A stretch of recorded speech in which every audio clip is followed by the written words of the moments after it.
আজ আমি খুব সহজভাবে করলা ভাজি করে দেখাবো। তো তার জন্য প্রথমে আমি এখানে করলাগুলো স্লাইস করে গোল গোল পাতলা করে কেটে নিয়েছি।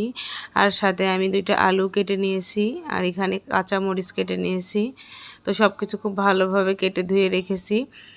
তো করলা ভাজিটা বা করলা রান্না করার সময় মানে রান্নার আগে বেশিক্ষণ কেটে রাখলে করলাটা রান্নার পরে তিতা হয়ে যায়। তো সবসময় চেষ্টা করবেন করলা রান্না বা ভাজি করার কিছুক্ষণ আগ দিয়ে মানে কেটে সাথে সাথে চুলায় দেওয়ার চেষ্টা করবেন। তো আমি এখন চলে যাব ভাজি করার জন্য। তো এখানে আমি ফ্রাই প্যানে পরিমাণ মতো তেল দিয়ে কেটে রাখা করলাগুলো দিয়ে এখানে আমি স্বাদ মতো লবণ দিয়ে দিলাম, দিয়ে লাল লাল করে ভেজে নিলাম। আর পরে একটু পেঁয়াজ কুচি দিয়ে দিলাম আর একটু হলুদের গুঁড়া দিয়ে খুব ভালোভাবে নাড়াচাড়া করে আমি করলাগুলো ভাজি করে নিয়েছি। তো দেখতেই পাচ্ছেন আমার করলা ভাজিটা একদম রেডি। তো আপনারা চাইলে এভাবে করলা ভাজি করতে পারেন। ধন্যবাদ।